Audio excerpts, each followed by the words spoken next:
Thanks for watching this video.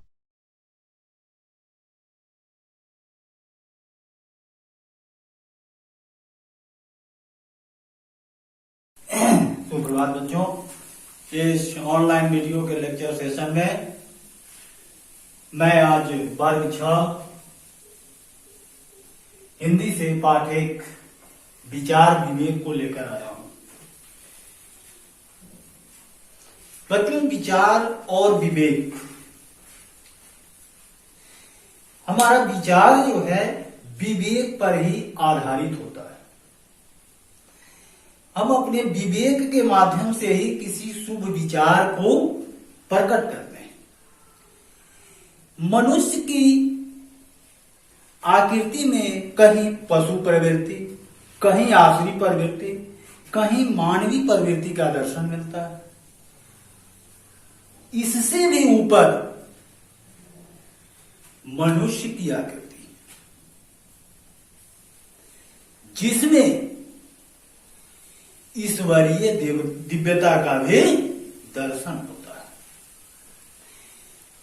कहने का अर्थ है कि एक मानव के अंदर पशु की प्रवृत्ति भी होती है,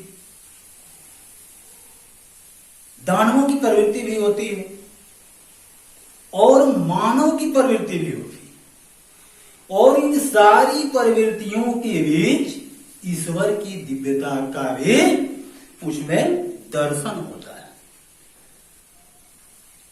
मानव आवृत्ति के भीतर, मानव आवृत्ति के भीतर मानवता के निर्णय और उनके बाह्य कार्यों से ही नहीं होता। कहने का अर्थ है कि मानव की आकृति जो है उसके भीतर, उसके अंदर जो मानव की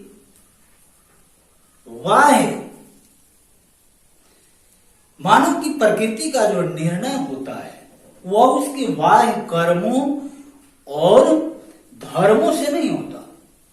वस्तुतः कर्म के पीछे भाव, भाव के पीछे विचार और विचार के पीछे उद्देश्य को समझना पड़ता है। इन सारी चीजों को समझने के बाद मानव की आकृति का निर्धारण होता है। और जहां विचार विवेक की प्रधानता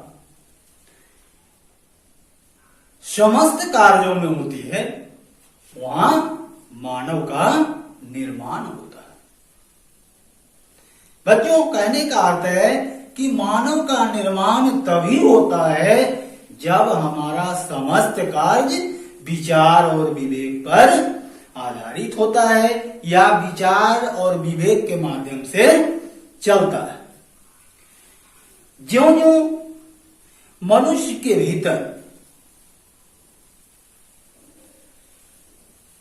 पशु का स्वभाव दूर होता जाता है,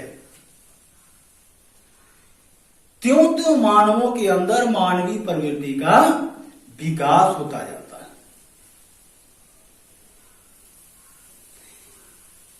उसमें मानवीय चरित्र का निर्माण होता जाता है।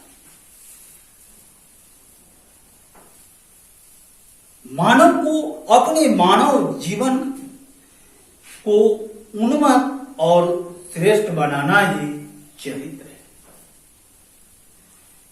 मानव को अपने मानव जीवन को उन्नत और श्रेष्ठ बनाना ही चरित्र है। जैसे समुद्र का खारा जल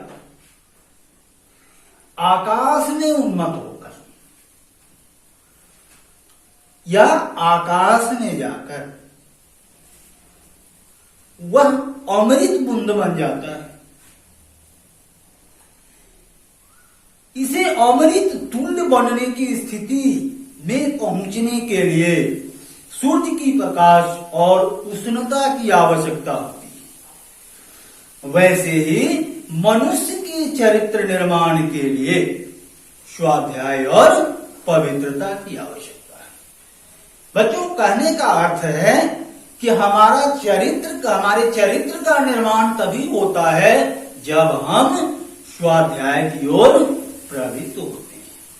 हमारे अंदर स्वाध्याय की रुचि होती है, पवित्रता होती है, वहां से हमारे चरित्र का निर्माण शुरू हो जाता है। इस संसार का सारा व्यवहार सत्य पर आधारित है। बच्चों, कहने का अर्थ है कि संसार में जितने भी हम कर्म करते हैं, जितने भी हमारे व्यवहारिक उद्देश्य हैं, सारे सत्य पर आधारित है। झूठ बोलने वाले भी सत्य की महानता को स्वीकार करते हैं। जिस प्रकार अमृत रूपी ज्ञान को प्राप्त करने के लिए सुख का त्याग करना पड़ता है। बच्चों, कहने का अर्थ है कि विद्यार्थी जीवन में जब आप सुख का त्याग करते हैं तभी विद्यारूपी धन को प्राप्त करते हैं। और अगर सुख चाहते हैं तो विद्यारूपी धन का प्राप्त होना संभव नहीं। उसी प्रकार मरण के समय को मधुर बनाने के लिए या मरण को मधुर बनाने के लिए जीवन को त्यागी एवं उदार बनाना पड़ता है। जब मानव का जीवन त्याग और उदार से भरा होता है तो उसका मरण निश्चित मधुर होता है, यानी अंत समय में उसे किसी प्रकार का कष्ट नहीं होता। यही जीवन का सत्य है। सत्य भगवान का स्वरूप है, सत्य परमात्मा का आकार है।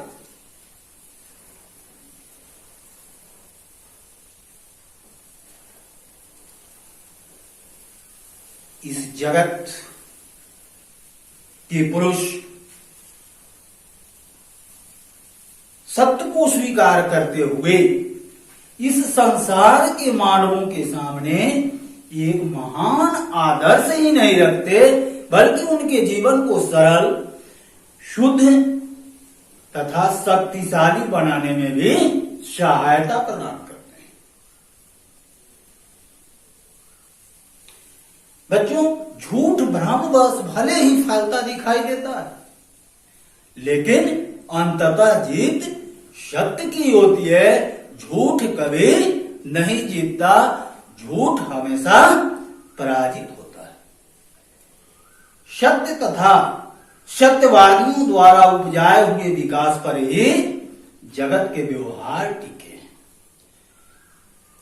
बच्चों, कहने का अर्थ यह है कि जब तक इस संसार में सत्यवादी मानव रहेगा, भले ही उनकी संख्या बहुत ही कम क्यों न हो, तब तक इस संसार के अस्तित्व को मिटाया नहीं जा सकता। इस तथ्य की पुष्टि भारतवर्ष के महापुरुषों ने भी की, जैसे आदि शंकराचार्य, गौतम बुद्ध, भगवान महावीर, रामकृष्ण परमहंस, स्वामी विवेकानंद आदि ने भी विचार विवेक के माध्यम से किया है। स्वामी विवेकानंद ने तो यहां तक कहा कि जिस विषय में आपकी सही जानकारी नहीं हो, उस विषय के बारे में बोलना अच्छी बात नहीं। बुरा बोलने से न बोलना ही अच्छा होता है।